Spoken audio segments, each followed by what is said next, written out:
Television Femunyo Fabarungi abatuliza tubaniriza mu kaseera kano akalungi aka program yaffe emisingi mbakulisa byonna gye muvudde mwebala emirimu gyonna gye mutuusizzaako engalo naddala mmwe abaweebwa omukisa okubanga muddayo okukwasaganya era essaala zaffe ziri gye muli kubanga ate mwe mwagendanga sampo bwe muba temukwatiddwa ndwadde Katonda bw'abakuuma ne bitambula bulungi ate olwo n'abasigadde bonna baba bajja kuteebwa abasigaddeyo mwe muli amasomero mwe muli amakanisa mwe muli arcade mwe muli saloons naye twebaza Katonda nti wali abakakalabya kubanga kyenazuula mu Uganda nti ababeera balina kye bateekako emikono bonna baba balina abantu bangi emabega waabwe so tubasabira okulaba omukisa Mukama yebazibwe nga bulijjo kubanga buli akyali omulamu kikukakatako okwebaza Mukama tuliwo olwa kisa kya Katonda tuliwo olwa Mukama yatuwadde obulamu mbaniriza abali ku Salt FM zonna abali ku Salt FM 107 Kampala abali ku 98.2 Busoga abatufuna ng'ofuna kuyembale 12.6 namwe abatufuna okutuuka eyo Kasese ng'otufunira kweva Fort Portal 9.3 abatufuna mu bitundu byonna eyo ng'otufunira kweva Mubende 9.5 n'abatufunira Embalala okugenda paka ku borders eyo nga mutufunira ku 9.5 ey'Embalala mwena tubaniriza abali ku Soroti Television tubaniriza okuvira ku free to air abatufunira ku free to air abatufunira ku StarTimes ya antenna abatufunira ku StarTimes ya dish abatufunira ku Zuku platform abatufunira ku Azamu platform abatufunira ku Go TV nga Soroti TV ogifunira ku ezo platforms namwe abatufunira ku DSTV mwena tubaniriza mwebale nnyo abali emitala w'amayanja ku Salt Media app mwebale nnyo okubanga temuvaako namwe abatufunira ku Facebook ya Salt nziramu nti Facebook ya Salt nze Bujingo Kasookedde Mbaawo sibangako na Facebook ate sisuubira na kugiggulawo kubanga etwala ebiseera ate ebiseera byennyina njagala bidedicating okubanga mpuliriza Katonda nkola byenteeka okukola n'okubanga byembaleetera byebyo ddala ebisaana obudde bwemutuwa so omuntu yenna takulimbalimbanga takuferanga nti Facebook ya Bujingo wabula nga bomanyi nti Katonda baba akusitudde ate ndooza ne sitaani naye akola engeri gy'ayinza okulabika nti akussa so abantu abasinga obungi abalina amannya newankubadde nga tebalina social medias abo ne baziggulawo ne bazituuma amannya gaabwe kubanga ate bo tebalina amannya gasobola kubanga bamaintaininga zaabwe baggulawo z'abalala so tewaliyo message yonna information yonna ekwatagana ne Bujingo ng'ebeera ku Facebook not at all Facebook gye twogerako ya Salt Media era ebeera ekulaga misingi nga gino njiri mwebala abagibeerako YouTube ya Salt era nayo eri bulungi twebaza Mukama mwebale kubanga mubeerako tuzeeyo mu programu emisingi nga twogera ku kigambo ekya dangerous characters dangerous persons abantu abo abazibuwaza obulamu either leero oba ng'obulamu bwo bajja bufuula buzibu in the future mwebale abampadde feedback olunaku lwajjo bwe twayogedde ku character ey'abantu abawaanawaana abantu abawaanawaana tulina nno categories nga 10 n'okusoba twakoogerako 3 zokka naye tulabanga buli muntu aga nti emisingi gibeewo Salt Media ebeewo characters z'abantu bano twasooka ne twogera ku abo abatambula naawe naye ng'ekituufu kiri nti tebakukirizaamu the group of people that works with you but they don't really believe in you era nga bakikulagirawo tebane kye bakkiriza ne twogera ku gurupu y'abantu they work with you they are not the kind of not believing in you but they don't want you to excel they don't want you to prosper they don't want you to get anything good or anything of value Okay? They have issues when God begins to use you. They have issues when great things happen to you. In short, they become jealous of your success. Ndowooza gurupu eyo tugiyite y'ababujja, tiimu bujja, tiimu fitina, bazibu nnyo. Era twaboogerako ne tugamba nti abantu abo nnyina bwe nasoma ku kirevu kya Fuso ng'oli awandiiseeko nti the last class you attend to become a witch is jealousy. Or jealousy is the last class you attend to become a witch. Kasita obujja bukulumba, fitina n'ekulumba, omanya nti oli mu kibiina kyo ekisembayo, onoonye amajiini, onoonye amayembe, ologe golowooza nti tasaanidde, omumize omusu nga talina kyakubyeko, naye nga byonna by'alina Katonda yabimuwadde. Ebiseera ebimu ebintu ebyo mubikola ne bibaddira. Kati ne tugenda mu gurupu eyokusatu ku gurupu 10 ne tugenda ku gurupu eno ewaanawaana, the group of people that pampers you with no reason. Abantu abakuwaana bw'oba oyina k'okwasizza balabika, bw'atabalabangako tolina kye waafunye, naye buli alina ky'afunye abantu abo bamwetooloola, buli alina ky'atuuseeko batandika mpola mpola. Oyinza okuba ng'olina kati ttiimu namba ey'abawaana naye nga watandika n'omu. Simanyi lwaki ebintu byonna bitandika bwe bityo. Oyinza okuba ng'olina b'obanja bangi naye bengera watandika n'omu okuwola.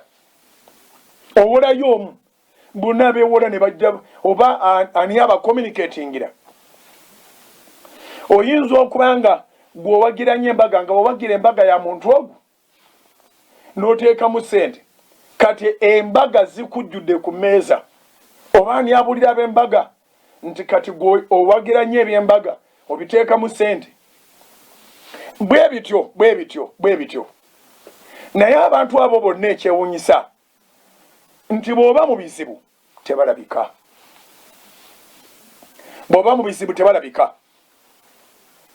Abantu bewawola bw'oba weetaaga ebbanja nabo bakuwole tebalabika.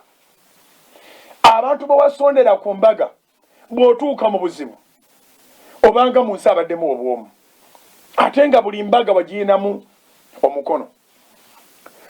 Abantu bewayamba mu ngeri zonna tebalabika.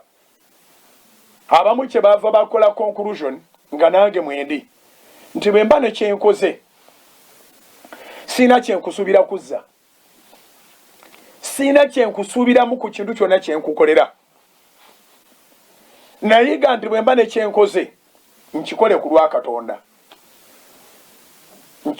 Katonda, kubanga Bayibuli bw'etugamba, Mukama waffe Yesu agamba nti abayamba abatalina kyakwebikka, abayamba abatalina kyakulya, abasuza abatalina waakusula, abalambula abalwadde, byonna ebyo nga bikoleddwa n'ebirala byesoogedde babikolera ye.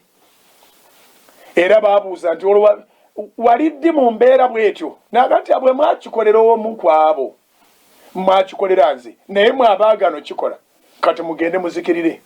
Ne bagenda mu Geyeena.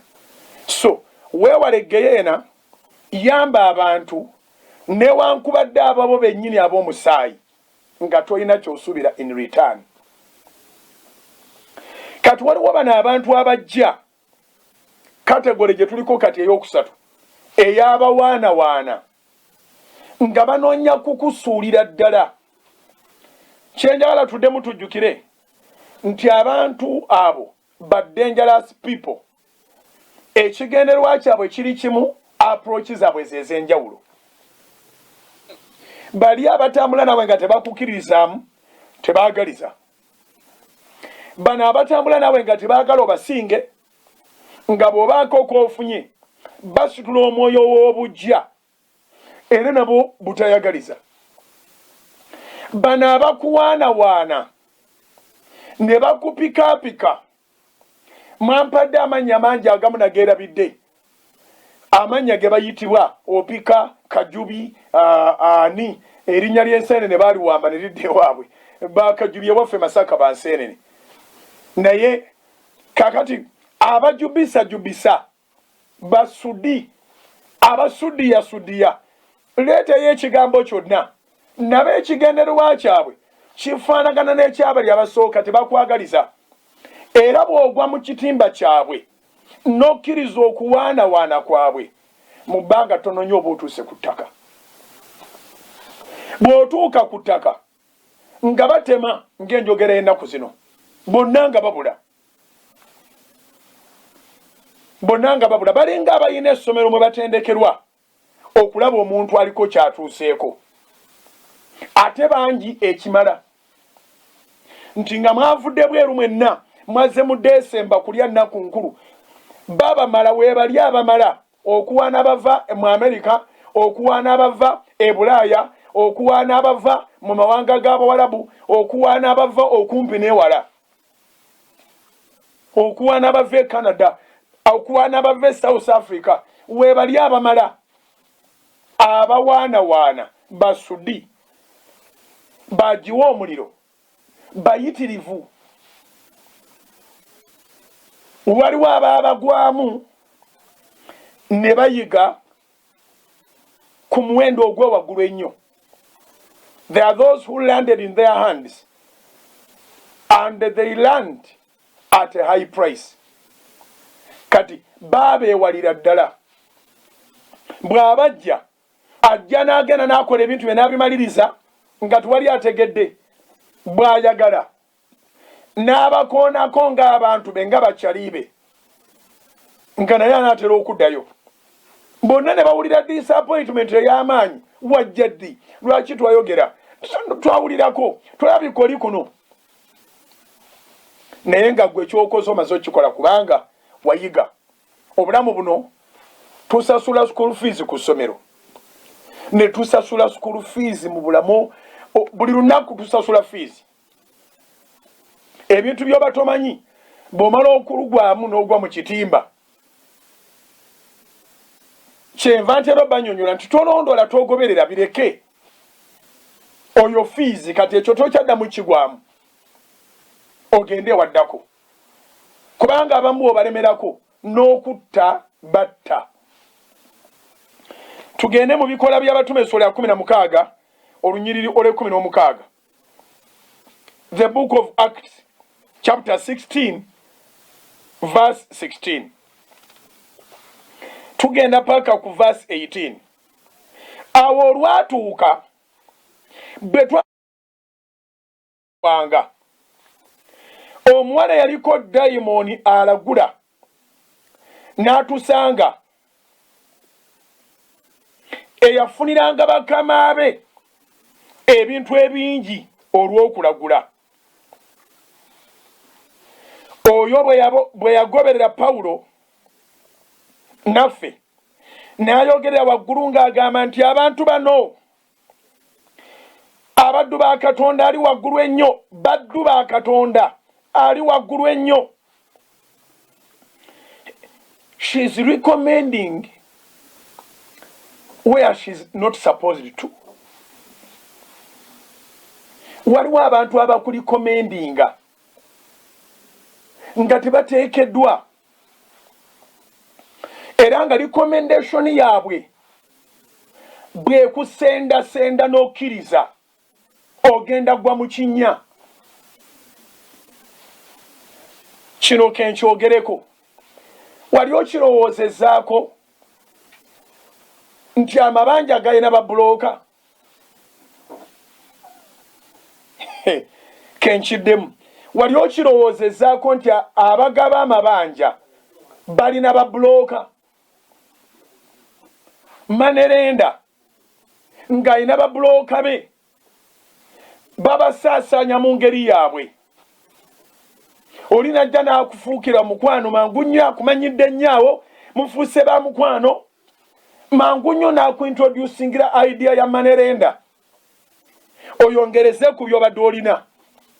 Kati nga wano bw'ogaziyaamu osobola okuteekawo ekibanda abantu ne bajja ne balabirawo omupiira n'oteekamu DSTV n'oteekamu ne snacks ne kiba kyetaagisa ate ssente n'omugamba sirina ssente ne idea nga eringa ennungi naye nga bulooka wa manerenda naga gwosobola gwe bali wasobola okukumma ssente ne bwogenda mu banka n'akuyita wala ng'akusendasenda n'akulaga nti olina capacity okwewala ssente zonna z'oyagala ewantu wonna era n'akulaga nti singa oba ozifunye dakiika budakiika ojja kuba oziggyemu ng'ozizizaayo ko olwayinza obutakubulira missoni ye agenda okuddira oluvannyuma lw'ennaku 3 ng'akugamba nti wafuna n'omubuuza n'omugamba tonnafuna n'akugamba nti alina gw'alikomendinga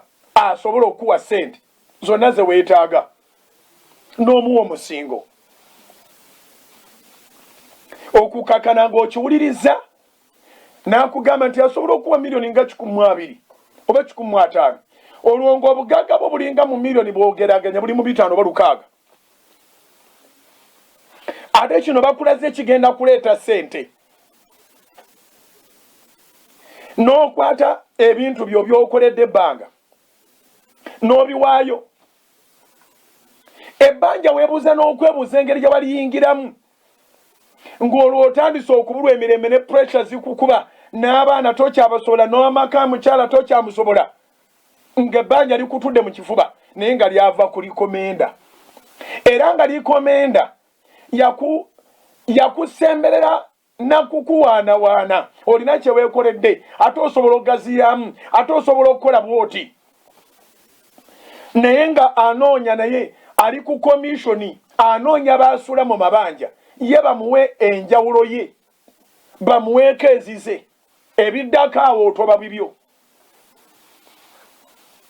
ya naliko ebwayiisa awo nakulira bwayiisa actually myaka gyange mingi gye namala mu bitundu by'ebwayiise naye kino kyekyabawo nga ndi mu bwayiise ekizimbe mwekiri omwo mu bwayiise omwami omu yali akizimbye nga kimuwa ssente ne wabaawo eyajja n'amuleetera idea nga gy'amuleetera yakukookera kwongera ku kizimbe ekyo yali World Cup ndooza ya 94 n'amuga nti abantu bajja kweyiwa muno abayitirivu ojja kukola ssente empya n'enkadde ne bamuwolayo miliyoni ndooza nga 15 naye ng'ekizimbe kiri mu kawumbi n'okusoba poloti yennyini weeri ekizimbe kyennyini we kiri nga byamaanyi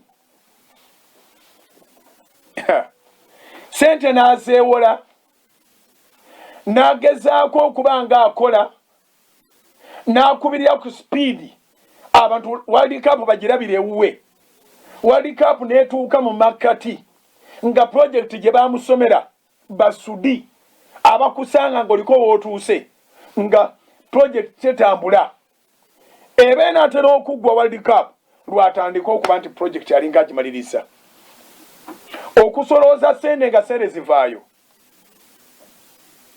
ekizimbe ky'omwami oyo yafa pressure ekizimbe baakitwala ku busente butini nnyo ku ssaawa esembayo yagezaako okusasula ataasa ekizimbe n'abulwayo miliyoni 2 mwezi ab'ebwayiise bamutegedde kyekimu ku bizimbe ebiwanvu era ebinene mu bwayiise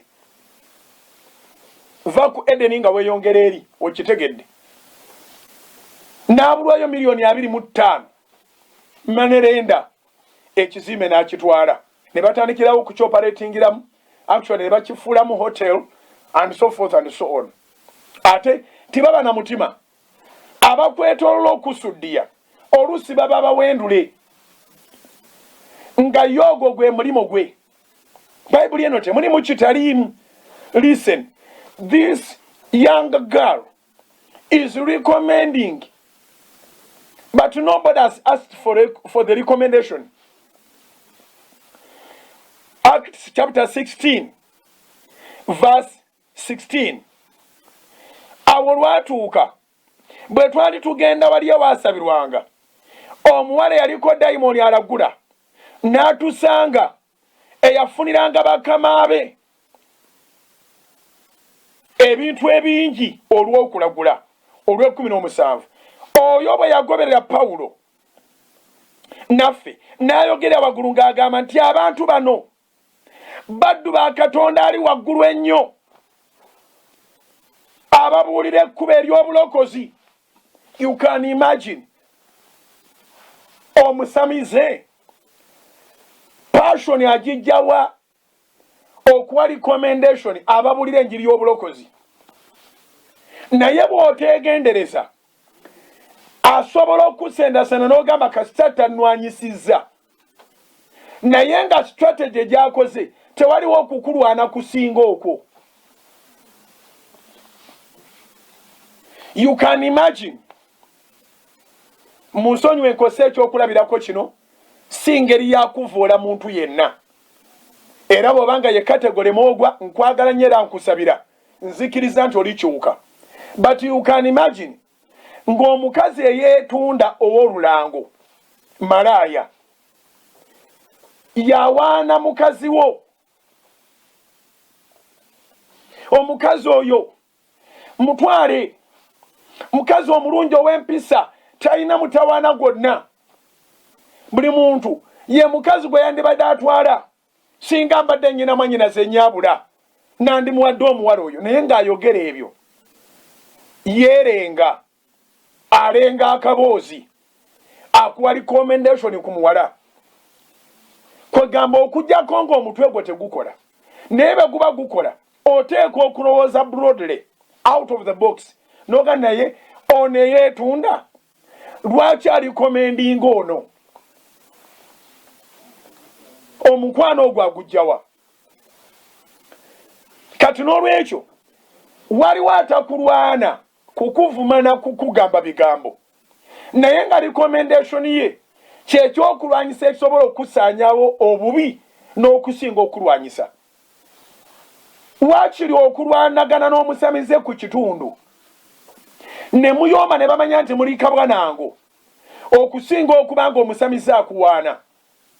You can imagine ogenze bakusawule omusamize naga nti osanze nkooye naye genda ku kanisa bakusabireko, eyo kanisa eba yawukana etya n'essabo wangi, eyo kanisa omusamize ejjagambirako nti osanze akooye genda wali ku church pastor mukwano gwe, pastor muntu mulungi nnyo asaba essaala ezikola, baba baawukana batya abantu abo.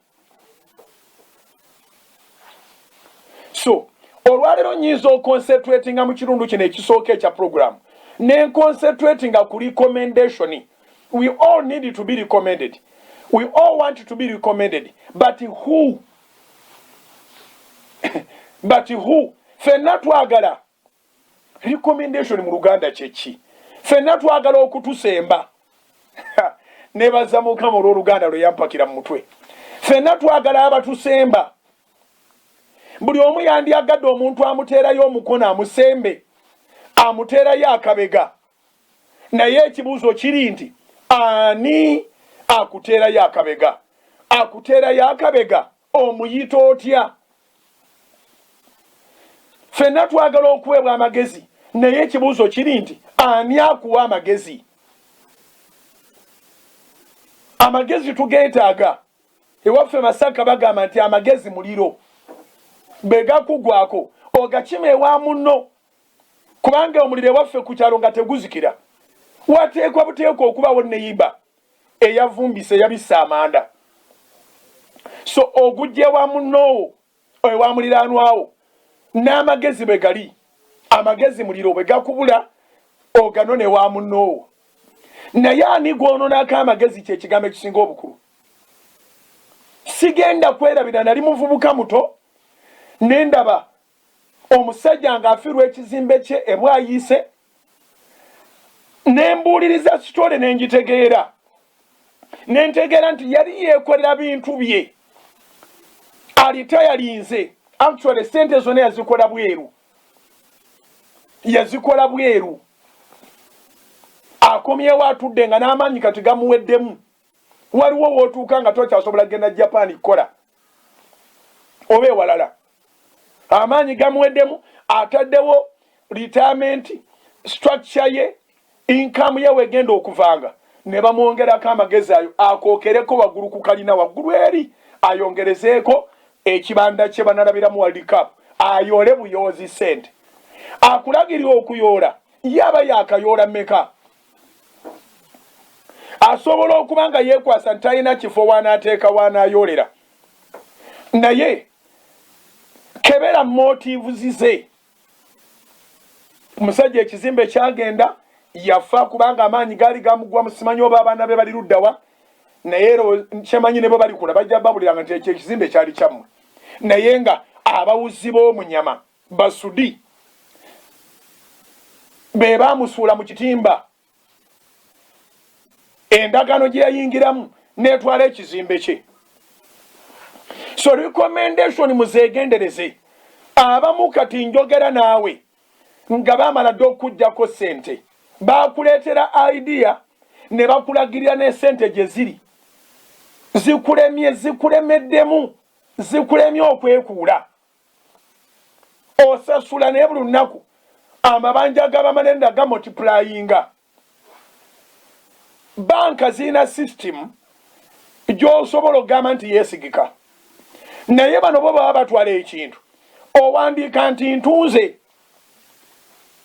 bw'olisobola okusasula mu budde n'okinunula, naye abamu bajjira ddala ng'ekintu kyo kye baagala. Owandiika ntunze, Katonda atuyambe gavumenti eyongere okutereeza sisitimu zaayo, naye bamanyi okutransferinga ekyapa lw'okoze endagaano ennyini eyantunze, ekyapa tekidde amannya gaabwe.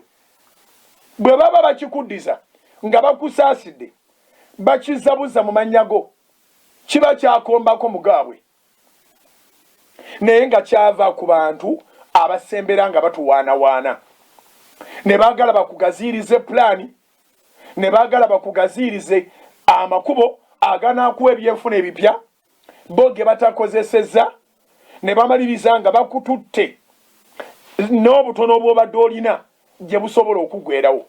Pulogulaamu y'emisingi bw'onooba ogikutte bulungi, ojja kuyiga ebintu bingi. Tugijja mu Zabbuli essula ya 11 olunyiriri olwokusatu. Bayibuli egamba nti obanga emisingi girizikirizibwa, kiki omutuukirivu kyayinza okukola? Psalms 11 verse 3.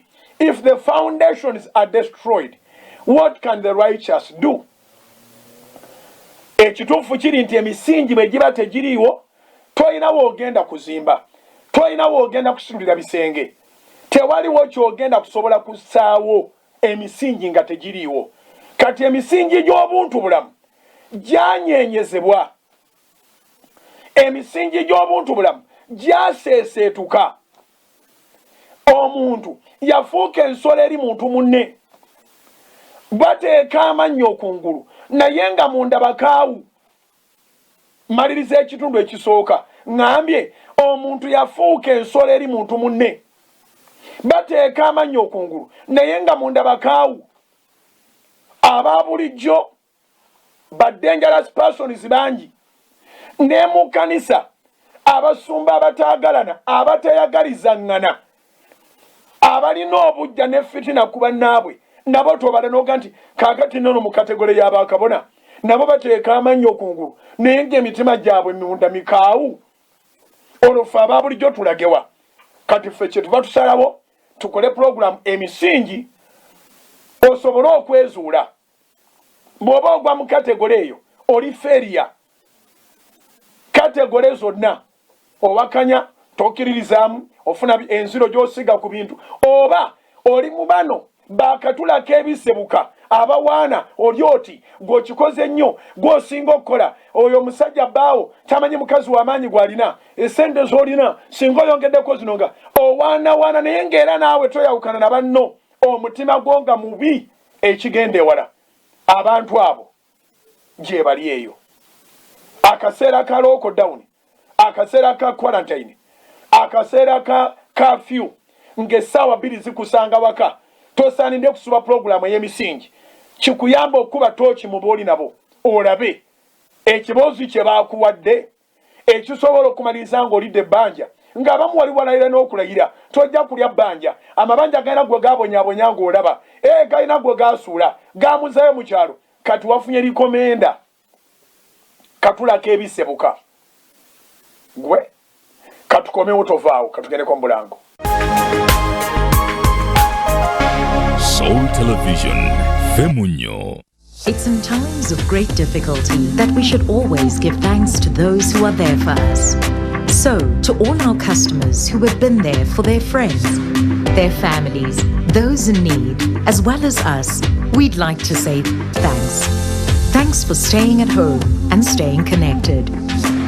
We've got you with an automatic upgrade on us. A little gift from our heart straight to yours.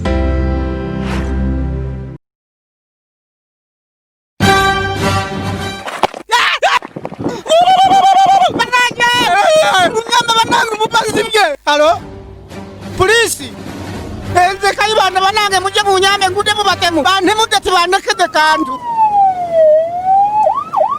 Ayo data we bakutemudewa ibyo muwendo byange byona babituti sawa yiri nkaruke beranze ntite kuyikwata ko bayinda konga baresemu bo kayibanda sente nga mwezi sente zona bali zitutanene bandekera mukama nayamba no kumuzabuza polisi kwa nyini kati ntwala mukwe ayibanda atakoze abuzabuza polisi mubabye byo kubene baleka sente tekisoboka ibanda katuni biliza mukama nayamba bwe buramu bwange ali wali atundira wali yafani mugene mukwate omusajja wali Mukama nayamba drink alimu ekyama atenga yatongozebwa ba UNBS.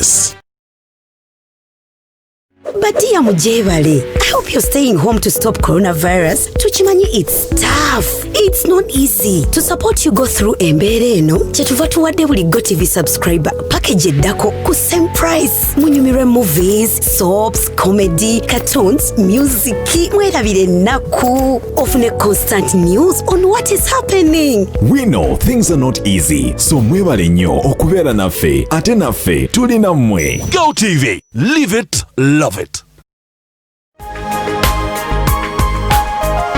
Soul Television, Femunyo.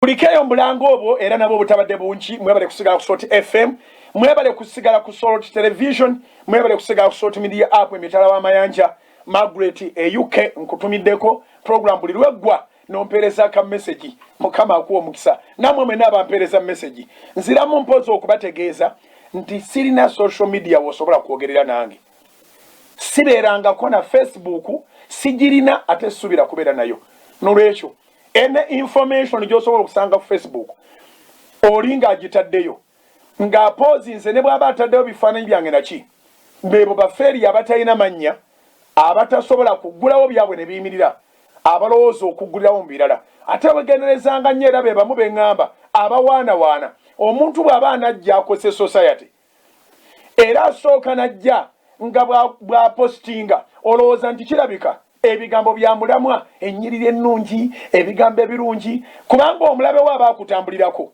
nolwekyo asobola okuggulawo posti Facebook mu mannya gange awuliriza pulogulaamu zonna n'anoonya engeri gy'asobola okunsuula asobola okwekweka n'akola Facebook neemala emyaka ng'esatu ng'eyogera birungi naye nga yakimanyi nti munda setaani alimana n'ateekayo ebintu ebikyamu kati abantu abo bangi tuzeeyo mu Bayibuli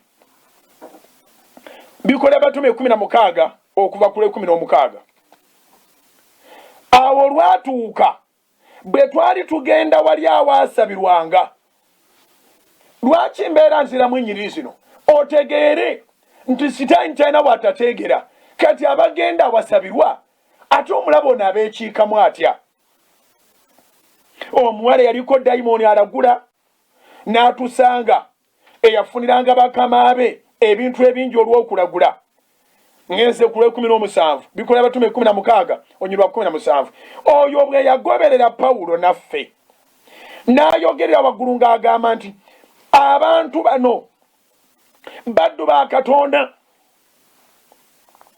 ali waggulu ennyo ababuulira ekkubo ery'obulokozi naye awaana mukyamu abange asemba nti bano babuulizi ba njiri ya mazima mukyamu jowe nakomye ngambagamba nti abamu baavuwadde ssente zaabwe ziweddewo ne basigala nga balina emisango mu kkooti nga n'obugagga bweddewo nga n'amaka gasasise nga n'abaana bafuuse ekitagasa nga baabayingiza mu byobufuzi bye bali batateekwa kuyingiramu bakukeera mpolampola ne batandika okuyita honorable ow'ekitiibwa ne batandika okuwa ebitiibwatiibwa awo okukakana ne ba unveilinga idea ni lwaki tokiikirira kitundu ani ategeera mu kitundu kino okwenkana ggwe ne batubonyaabonya nga wandibadde mununuzi ne bakufuula omununuzi waabwe kumbe baagala kwenunulira mu ggwe nziramu ne bakufuula omununuzi waabwe kumbe baagala kwenunulira mu ggwe nyina omusajja mukwano gwange gwe sijja kwogera mannya teri kimubonyaabonyezanga bya bufuzi yalina supermarket eziwera mu ggwanga lino kati ezimu yazita yafuuka mubaka wa palamenti nga takirootanga nako nga neewabwe teri bya bufuzi naye banoonya kye banaakuguza nga tebakiraba ne bagamba sente ezo tuzitaapingamu tutya tukola tutya okumussa wansi atuyitiriddeko abamu abakussa wansi tebagenda kugendera mu ssabo tebagenda kuwandiikako tebagenda kuvuma bagenda kujja bakudde ku lusegere bakuwaane oluvannyuma lw'okuwaanawaana nga tebanaba nakwanjulira pulaani osobola okutandika okubawa ssente kubanga boogera ebiwoomera amatuugo abooluganda tetwetaaga biwoomera amatuugo gaffe twetaaga bituyamba nkiddamu bw'obanga oli mu puroguramu ey'emisingi ng'okola noti tetwetaaga biwoomera amatuugo gaffe yesu yalwanagana n'abantu abo essomo lino ngenda disomesa gensiimye amabeere agakuyonsa n'agamba twala eri abeesiimye be bawulira ebigambo byenjogera yesu emirundi mingi nga naye afuna abafubutukayo okumuwaanawaana ate oba yesu ye yagenda wala yagaana omuwaana wangi n'agaana n'omukaabira maama we yennyini n'ebakazi banne bwe baali bakaaba n'abaga nti mwekaabire mwekka n'abaana bammwe amakulu gaakyo nti ng'oggyeko abawaana tubazinge ne bannaabwe abajja mu biseera eby'ennaku nga bazze kwongera kulumya nnaku wangi ekitundu ekyokubiri eky'emisingi olunaku lwaleero ng'oggyeko abawaanawaana ne bakujja ku mulamwa ne bakuyingiza amabanja oba ne bakuyingiza ebyobufuzi oba ne bakuyigiriza okukwana oba ne bakuyigiriza okutamiira ne bakuyigiriza okugula emmotoka ez'ebbeeyi abamu ne bakuyingiza n'emmotoka z'empaka ne bakuguza ideas ezinaakussa wansi waliwo n'abalala b'oteetaaga bo bakyusa bukyusa the flip the strategy bawaana naye bw'obeera mu bizibu ate basobola okujja okwongera okunyweza kwegamba olina ekiwundu ne bongeramu ne baleeta omusumali okutakulatakula mu kiwundu wowe yaye kati ekyo onookola otya nange onookivaamu otya ekyo wowe omwana wattu tekyandibadde kugwe kyandibadde ku mulala nawe nogande kyandibadde ku nze kyandibadde ku mulala yaye abaali bakaabira yesu yabagamba nti mwekaabire n'abaana bammwe kubanga mwanyinaze nawe muganda wange ali eyo kyoyitamu gw'okimanyi abo bonna abajja banyumya emboozi I know what you are going through. How? Omanyi kyempitamu mu ngeri ki? Omanyi kyempitamu mu ngeri ki? Kyoyitamu nkimanyi. Agenda okufunikira ng'agamba kati ogenda kukola otya? Olowooza nti aleese solution. Kumbaze kulaga nti waggwa dda toyina bw'ogenda kukivaamu. Toyina bw'ogenda kivaamu. So Yesu yagaana abamusuuta geesiimye amabeere agakuyonsa n'agamba twala eri abeesiimye be bawulira ekigambo abafuna mu buweereza bwange beesiimye. Okay, abalala ne bajja ku lunaku lw'olw'omusaalaba nga ne maama we mwali. Wowe obulumi bannange onookola otya emisumaali bannange omusumaali. Yesu n'abagamba shut up, mwekaabire mmwe n'abaana bammwe, kubanga gwali ku musaalaba olwaleero omaze okutuuka ku musaalaba naye totutte gwange, totutte gwa neighbor wange, otutte ogugwo. Rawundi yo oliko woogituusiza. Toteekwa kuwuliriza abakugamba nti obonaabona nnyo. Mu kubonaabona mugenda kuviiramu ebirungi singa tokkirize kukugamba nti olumwa nnyo. Okay, ate ne mu kukulaakulana ofunamu ebirungi singa tokkirize kuwaanawaana. Abakuwaana balinnya mu nkulaakulana yo. Omala ebiseera abadde alinnya ng'osiiza okutuuko owulirize abawaana. So mukwano gwe gembadde bagamba yayingira palamenti yali amabanja mangi, supermarket kati ayita manju naye nga ate yali yeekoledde. Naye bajja ne bamusomera ne bamutegeeza nti ateekamu katono nnyo n'afuna kinene nnyo, era ne bamutegeeza nti n'olunaku lwennyini lwalayira banka ziba ziryawo okumuwola $5 biliyoni, kubanga baba babala emisaala gy'ogenda ofuna, sente z'emmoloka empya gye bagenda okuwa bakusanga ofuna nga weesasula omusaala mu mirimu gyo, bakusanga ovuga emmotoka eyo ekusaana. Emmotoka tujjagalako okuva we tuli okudde waddako. Abooluganda nsaba mbasabire emmotoka mwenna nga togitwala nga kyabugagga, ng'ogitwala nga necessity. Emmotoka eka is a necessity. Ofuna emmotoka oba enkuba etonnya oba kiri kitya osimbula kuva waka paka ku mulimu.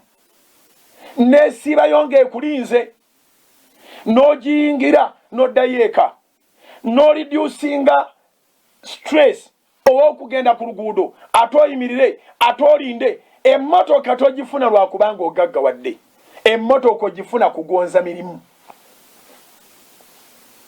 Teteekeddwa okufunibwa kubanga kati olinnye eddaala eyo bajja gikutunza ogende ku yeddaala eriddako naye ng'eddaala ly'ogendako owanika kulyawanike. Mukwano gwange abonaabona oli baamugyako ekizimbe, ono supermarket kati aziyingira ayita manju, amabanja gaalina mangi, tamanyi oba mu parliament ajja kuddayo. You understand? Ate ng'ekimaze okuyingirira bali abaleeta concept bazimba, ojje weewunya abantu abo abajja ne boogereza omwami wo oba gwe ne bakwogereza oyingire ebyobufuzi. Bo tebeesimbawo naye bakulaga nti akalu yonna gye kali bamanyiyo. Bakulaga nti akalu yonna gye kali bamanyiyo. Ngera bwe nabadde ŋŋamba abakuwendulira ebiwala ate bwe tibabibeeramu. Agaggawala gwe baleetera ebiwala yalwala yafa ne basigala mu system. Period. Abasambi b'omupiira abatufuddeko baalina abawaanawaana. Abagagga abeekoledde sente zaabwe abasuubuzi abatufuddeko baalina abawaanawaana. Okay? Abawaanawaana. Abooluganda tukolenga kye tuteekeddwa okukola. Dangerous persons will come to praise you. They will applaud you always. bajja kuwa ekitiibwa ky'otalina bakusule mu kinnya. Katonda alina kye yatutuma okukola ku social media. Nzikiriza ng'olwaleero waliwo Katonda gw'ayogera naye.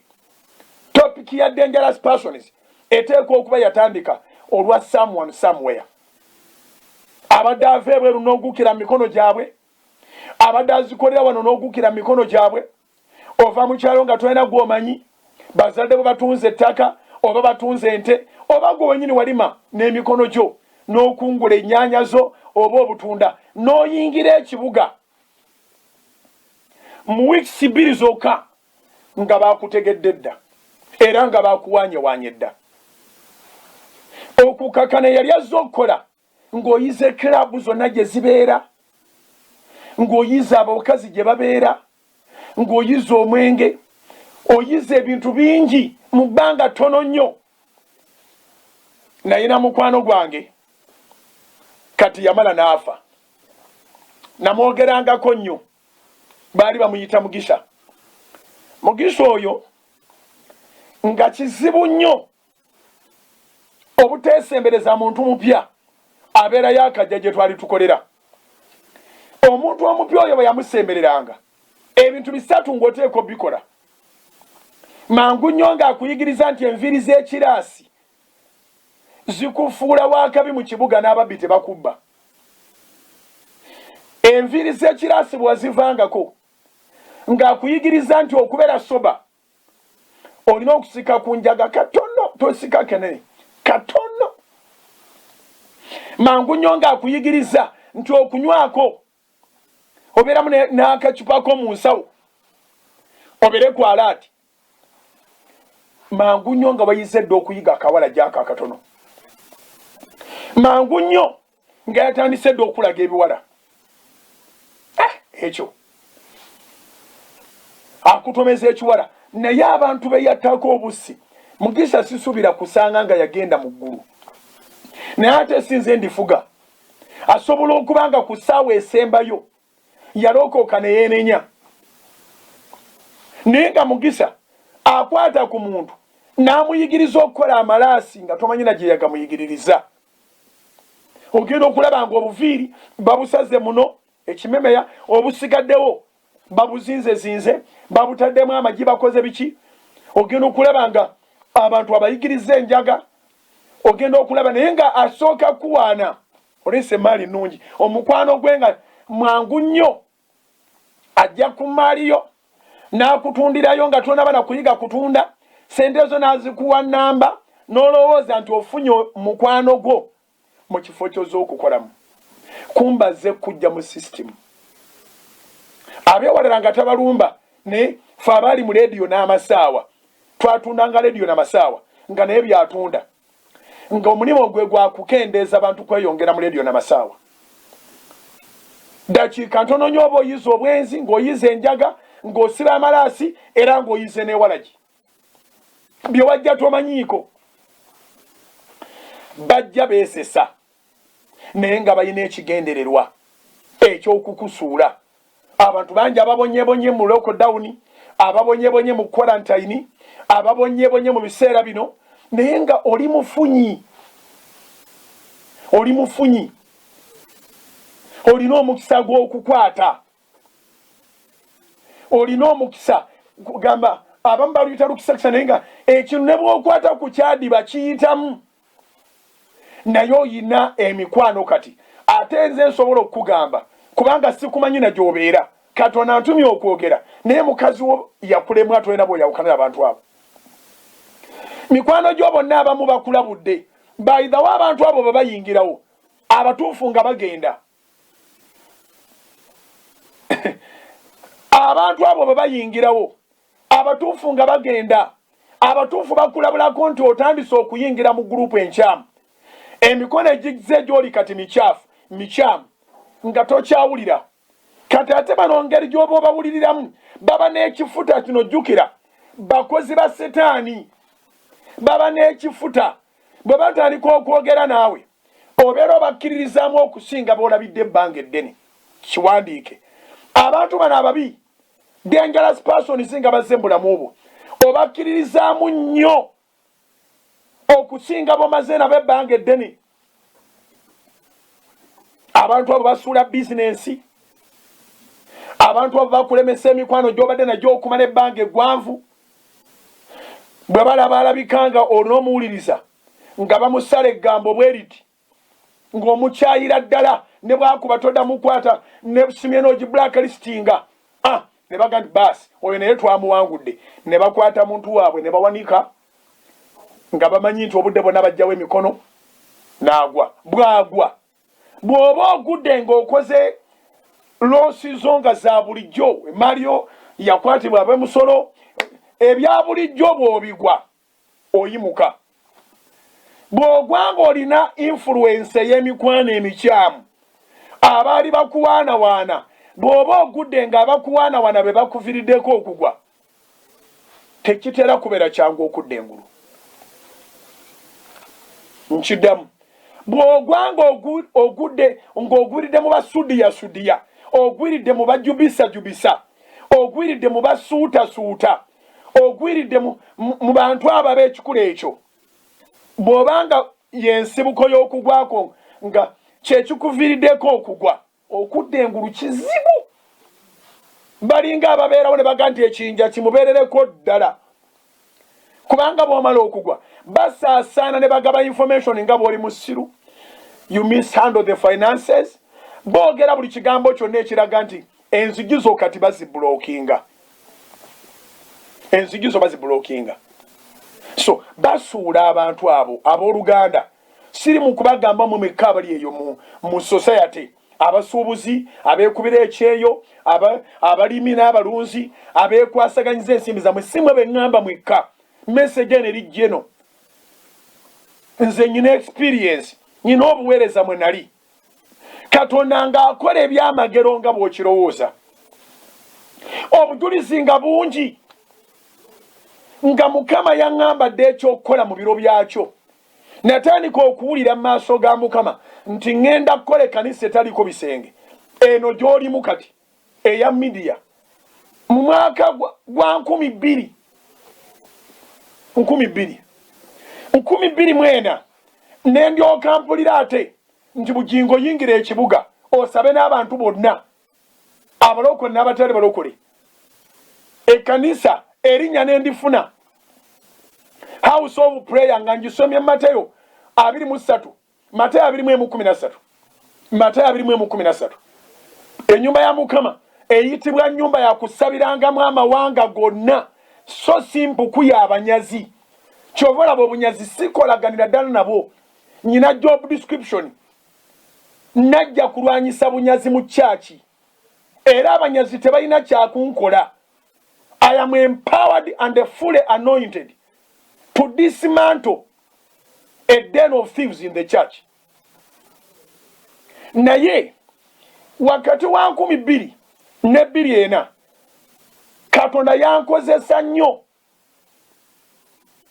church etaliko bisenge nga nagiraba dda naye ebintu bya mukama birina timing yabyo wakati wa 2024 abaŋŋamba nga bwe ndi ow'amaanyi ennyo bagende bannyambeko tutandike ekintu ekinene tosobola babala abaŋŋamba okuva mu 2024 okutuuka 2010 tosobola kubabala nga bajja ne bambuulira ene kanisa kati bw'oba toliiwo nze era sikyajja ne bw'oba toliiwo nze sijja nze nzija nga gwe obuulira wekka bawaana tebalina gwe batya bawaana okuva ku bituuti paka eyo gye mubeera ogenda okulaba ng'omuyimbi abadde akulembera obulungi ng'afuukamira ng'avaamu n'ekumaziga olw'entiisa ya mukama ng'atandise okugaziwa emikono abantu b'emikono oyinza olowooza nti muno bawagiseemu ekintu omuyimbi omusumba okulaba nga emikono bagiwagise nga tekyagambwako naye sijja kulima ti magezi gange sijja kulima ti ennyiriri zino nali nzitegeera nnyo mukama ye yantaasa naye ekisooka nagaana mu nda yange okugyamu ekintu ekigamba nti mu Kampala najja nzekka mukulokoka nalokoka nzekka. Bw'olaba nkoze ekintu tebakulimanga nti kyabadde under influence. Nkola ekintu nga kiva ku ntobo ya mutima gwange nkiwa obudde obumala kyobalaba byenkola sibikyusa kubanga ngendo bikola mba ntutta obudde obumala nganze era siina gwe neekwasa ku kyemba nkoze nkikola nganze nenkinoonya mu Katonda ndaba omukisa ogukirimu ndaba obuzibu obukirimu bwe mba nsazeewo kikola teri ayinza kunyimiriza tebakulimbanga. I am unstoppable. Kubanga sikola kintu because of somebody else. Kola ekintu ku lwa Katonda nange n'ensi yange. That's it. So Sataani kabuweereza nga mbutandise abantu bawanika emikono abanneesibako ne bampaana waana ne banneesembereza ne bakola batya 21 22 23 24 25 26 27 28 29 20 abamu baali bakoowadde abantu abo bakoowa buli kaseera sitaani abalima nti leero kiggwa leero naye ate Katonda wakugumiikiriza. Bwe nali ntandika ekkanisa mu 2011 sirina n'omu gwe nakubira simu sirina gwe nagamba siwali kintu kyonna kye nakolawo ekiraga nti public emanya. Nasimbula kubanga ebiro byali bituuse nenkola ekintu mu biseera ebituufu. Gwe nali nteekwa okwogera naye ye yekka gwe nayogera naye nga takikkiriza nakikkiriza naye nga kyekiseera kyakyo. Buli kintu kiriko ekiseera kyakyo. Abange tugumiikirize nga tulinde ebiseera baleme okutukozesanga ensobi. Abamu babalimba nti ekkanisa eyo eyimiridde ku ggwe n'ofuuka ekizibu ne weefuukira ekizibu wekka. Kampani eyimiridde ku ggwe n'ofuuka ekizibu ne weefuukira ekizibu wekka. Kampani ekintu kinene. A company is bigger than an individual. A church is bigger than everyone. Nze siina wentandikira na kwegerageranya ku kanisa. Abamu bakazi babawaga nti singa amala n'avaawo ekkanisa eba egudde. In other words, tebakuwa chance kulowooza nti Yesu teyasimba kanisa ku mukazi. Singa ekkanisa Yesu yali ajagala ku mukazi yandiwasizza era yandigirese nga azaddeyo omwana omu ekkanisa n'egenda maaso ng'erimu mukyala Yesu n'omwana. N'olwaliro singa etambula bw'etyo nga yansikirano Katonda yamanya balonda mu kyaki.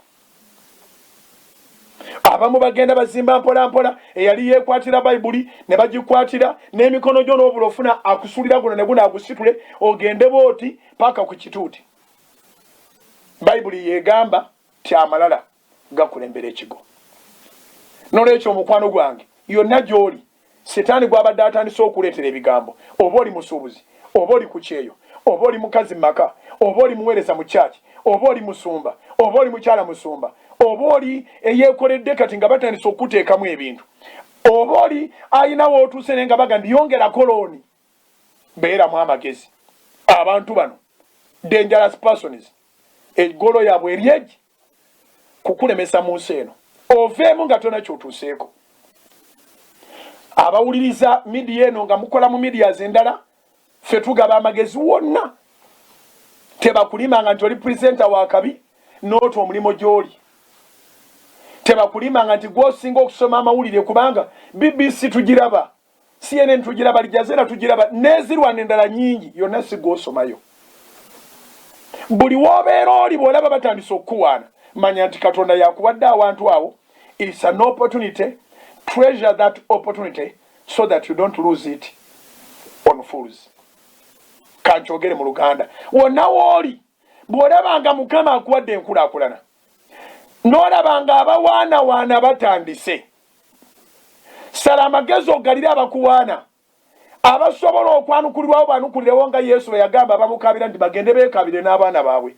Abaali bamuwaana mbu amabeere agamuyonsa ga kitalo nnyo n'abagamba abawulira enjiri be beesiimye munveeko amabeere aganyonsa ga kitalo muki. Abeetaaga okwatulirawo baatulire. Abeetaaga okwesalako yigira mu sizoni eno genda ng'obaggalira mpola mpola. Kitwale nti Katonda akuwadde omukisa Uganda erimu abantu obukadde 40 okusoba. Lwaki gwe ali mu kifo ekyo? Lwaki gwe akutte enkasi eyo? Lwaki gwe alabawo ka increment yako? Lwaki gwe yeyongerako? Mukisa Mukama gwakuwadde gunyweze abasiru baleme okukusuuza. Bwento bwe nfundikira emisingi gya leero abamawulire ku Salt TV beetegesedda.